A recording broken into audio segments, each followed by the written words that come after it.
was an eventful week in Canadian politics, marked by the celebration of a milestone for one well-known politician and the sad loss of another. Former Prime Minister Jean Chretien, who held the country's top job for a decade, turned 90 this week.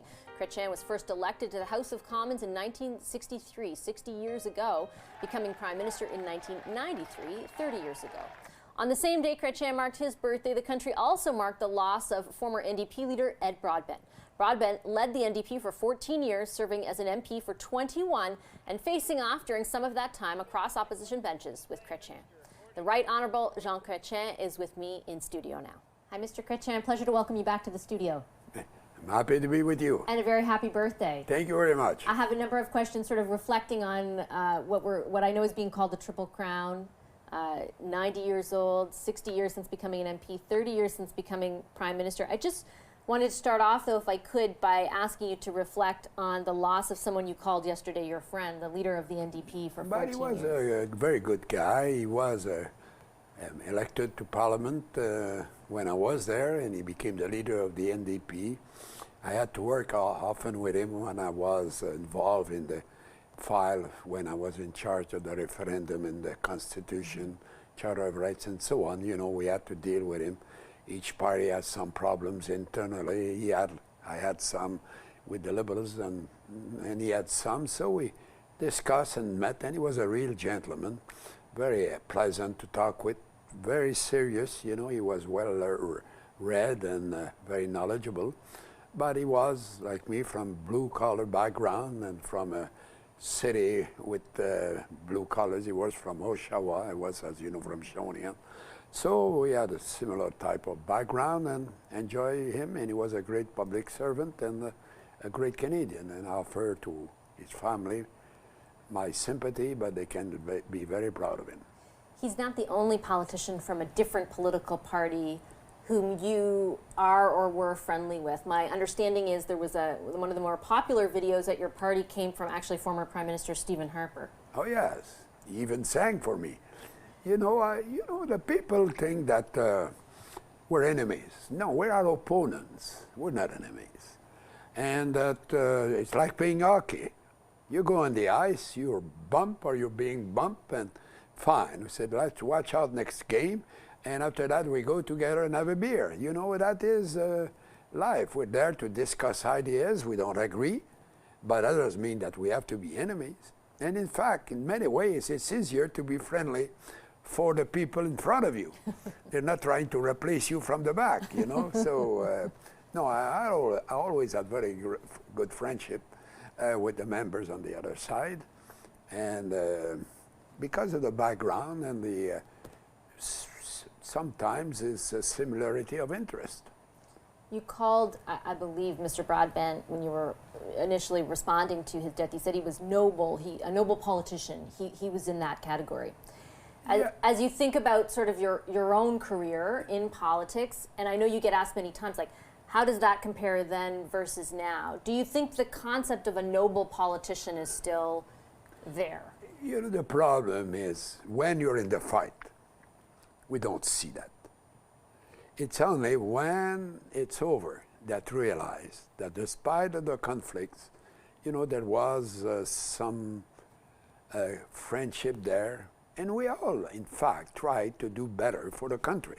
We might disagree on the way to achieve it, but nobody is elected to be a troublemaker.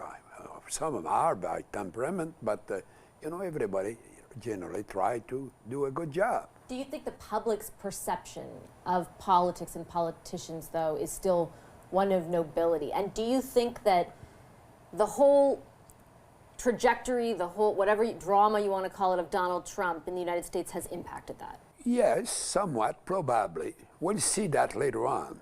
As I said yesterday, I was involved in politics in 1956. I was the president of the Young Liberal in Laval University. So I watched politics since that time. I never woke up in the morning with one big headline. Canada had a great day yesterday. We must have had at least one in these 68 years, something like that. But it's the nature of communication. A good news is not a news, a bad news is a news, as I say. You know, A dog who bite a man, it's not a news. But if a man was to bite a dog, it would be a hell of a big news, and it's two animals doing the same thing.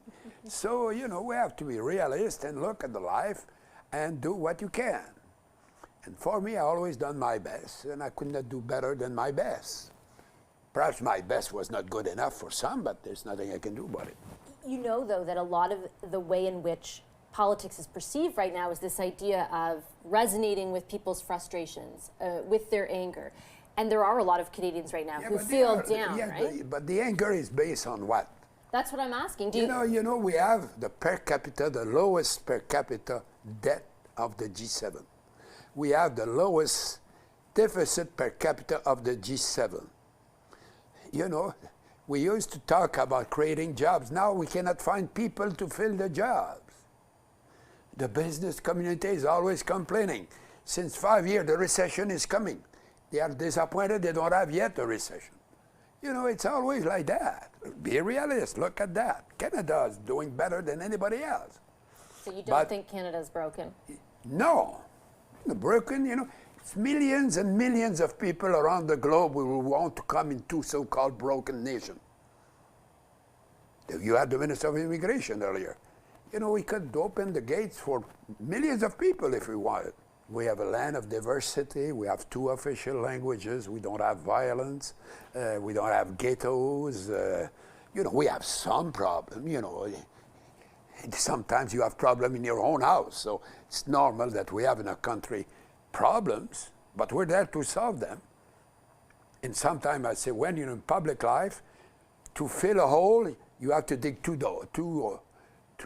or more to have enough land to fill the first one. So it's a never ending. And I understand everything you're saying. I think at the same time, people in their own lives can feel, especially right now, like it's very hard to pay their bills. They're very worried about things like... But it's always like that. You know, as I said yesterday, you know, when I became Prime Minister, interest rates were 11%. Unemployment was 11%.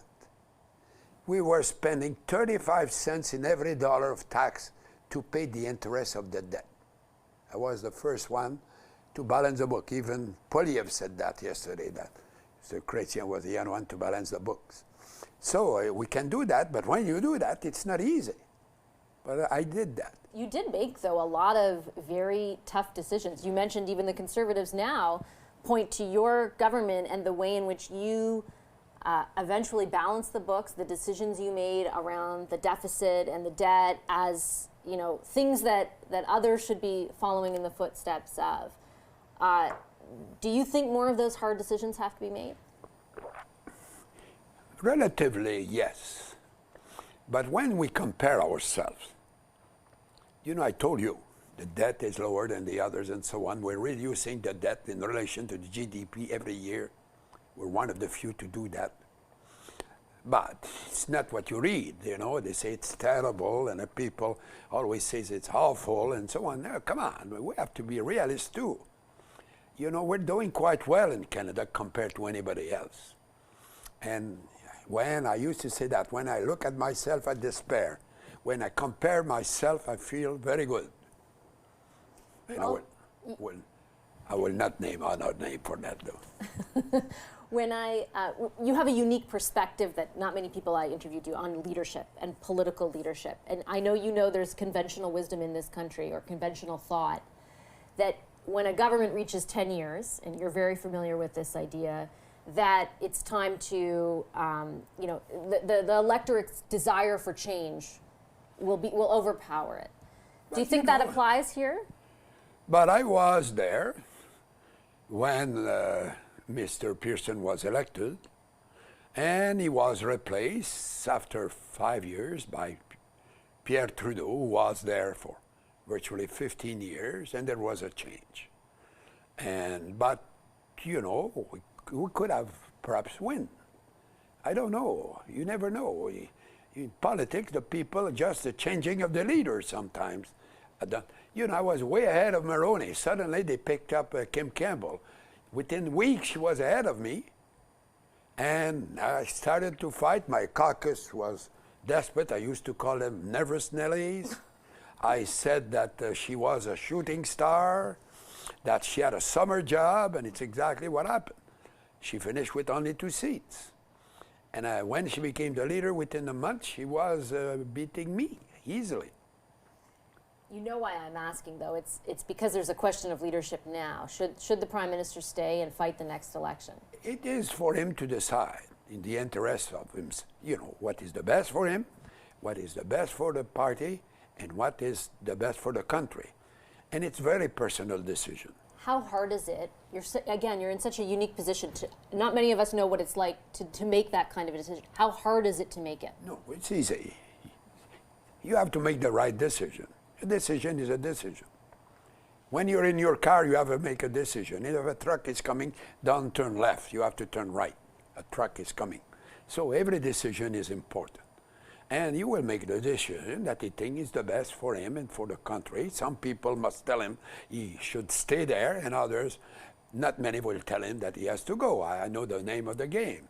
And they don't tell that to you. They tell that, don't name me, but they go to the press. And, that's life, and it's a political life, and you have to live with it. So, that's life. If he asked you, what would you tell him? He will not ask me. So why to debate? We're talking about decisions. My final question for you, Mr. Chretien, as you look back, and as the country is looking back on your time in politics, you're 60 years since you became an MP, 30 years since you became Prime Minister, 90 years here on Earth. Is there a decision specifically or something that you did when you were in office that stands out to you as the most consequential one that you made? But many. So it's what is difficult. Some say it's because when I decided we'd balance the books. I remember one of the ministers, who was still a member of Parliament, Lawrence Macaulay, called his wife after the meeting and he said that, darling, I'm back on the farm next election. And he's still there.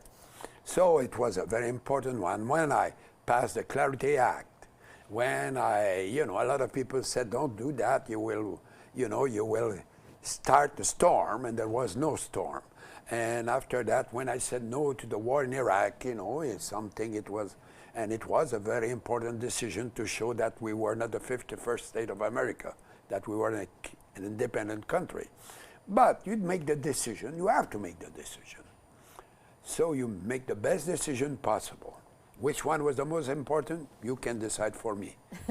The people will decide, as you said. They have decided, and they are very nice to me these days. And I'm having a good time at my age. Well, I'm sure on behalf of them and behalf of us here, happy birthday to you, Mr. Chretien. Thank you very much. And I appreciate you making the time for our conversation. Thank you very much.